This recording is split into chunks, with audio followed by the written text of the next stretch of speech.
ওমর ফারুক একটানে বউকে নিয়ে কপালে একটা চুমা দিয়ে বললেন, বিবিরে, তোমাদের মতন বউ যাদের ঘরে থাকবে সেই মানুষ কোনোদিন খারাপ নেতা হতে পারবে?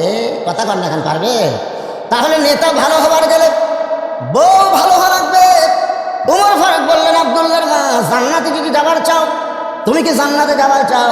আব্দুল্লাহর মা বলতে সবসময় দোয়া করি, আল্লাহুম্মা ইন্না নাসআলুকাল জান্নাতা ওয়া নাউযু বিকা মিনান নার। আপনারা দোয়া পড়বেন না? রমজান মাসে পড়বেন না? ওমর ফারুক বইয়ের হাত ধরে ঝাঁকিতে বললেন, দোয়া করলে হবে না, সবসময় দোয়া জান্নাতের জন্য দোয়া করলে হবে না, দাওয়া লাগবে, দাওয়া। বউ বলতেছে দোয়া করলে হবে না, দাওয়া লাগবে, তার মানে ওমর ফারুক বলতে কেড়ে পাগলি, এই দুই হাত খাই দোয়া করার জন্যে, এই দুই হাত দিয়ে আর কিছু কাজ করা যাবে না? অনেক বছর আগে ড্রাইভার আমাকে গেটে নামাতে বলতেছে, হুজুর আপনি এখন বাসার যান, গাড়ি আমি গ্যারেজ করি। আমি গেট যেই খুলছি 4-5টা কুত্তা আমার ঘুরছে। সেদিন আমার গায়ে কালো পাঞ্জাবি ছিল, কুত্তা খাম খাম করে হাত ধরলো। আমি আয়াতুল কুরসি পড়ি, কুত্তা লড়ে না।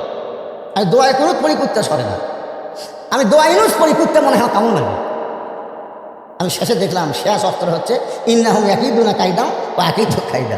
আয়াতটা যখন পড়ছি ভাই, এক কুত্তা এসে মারলো কামড়। ভালো ভাগ্যে আমার জুব্বা ল্যাল পাইছিল, পিছলে কামড়টা আমার গাওয়াত লাগলে জুব্বাত লাগিয়েছে।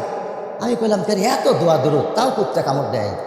তখন আমার ইমান হাত বলতে, হুজুর তোমার মুখত খালি দোয়া আছে, হাতত লাঠি নাই। খালি লাঠি থাকলে এত দোয়া লাগে, এক কুত্তের পাশার বাড়ি মারলে বাকি 3টে এমনি দৌড় মারবে। জোরে কোন কথা ঠিক না? বাংলাদেশের মানুষ খালি দোয়া দিয়ে বাংলাদেশকে ভালো করতে পারবেন না। এ দেশকে সাইজ করতে গেলে দোয়ার সঙ্গে লাঠিও লাগবে। জোরে কোন কথা ঠিক না? এই দুই হাত খালি দোয়ার জন্য নাকি? ওমর ফারুক বললেন, বিবি, শুধু দোয়া দিয়ে জান্নাতে যাওয়া যাবে না।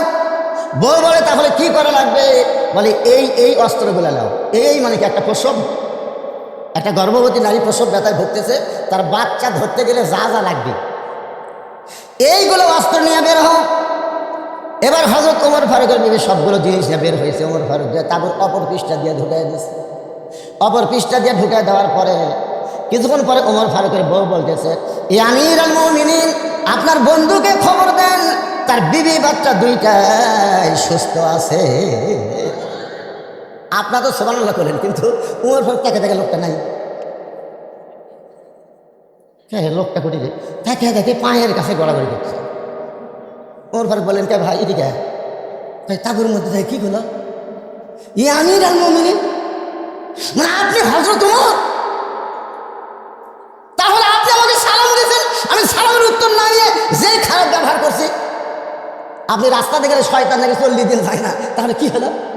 ওমর ফারুক বললেন, ওরা দায়িত্ব পাওয়ার আগে, যেদিন থেকে দায়িত্ব পাইছি সেদিন থেকে আমার চাইতে নরম মানুষ আর কেউ নাই। আব্দুল্লাহ বলতে, সাহাবীরা শোনো, দুনিয়ার সমস্ত মানুষ যখন ঘুমায় গেছে, আমার বাবা তখন ঘুমায় না, চুপি চুপি আমার দরজায় গিয়ে ডাকতেছে, আব্দুল্লাহ আব্দুল্লাহ বলে। আমি দরজা করে তাকাই, দেখি বাবার হাতে একটা পাঞ্জাবি। আমি বললাম, বাবা, একটা পাঞ্জাবি বাইতুল মাল থেকে আমার দেওয়া হয়েছে, এই গভীর রাত্রে আর একটা দিবার আসছেন। ওমর ফারুক বলে, বেধারে, আমি তোকে আর একটা দিবার আসিনি বাজান, এই পাঞ্জাবিটা আমার ভাগে পড়েছে। এখন তুই বল, এই ছোট পাঞ্জাবি পরে আগামীকাল আমি খুতবা দিলে কেমন লাগবে? কারণ মুসল্লির পাঞ্জাবি ছোট হলেও সমস্যা নাই, কিন্তু ইমামের দিকে সবাই তাকায়। কথা কর না কেন? বুঝতে যাবেন? হ্যাঁ, কত দূর? একসাথে দাম করবে।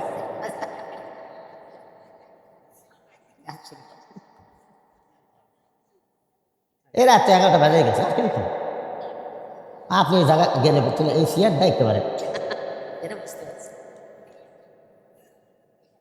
কি কন?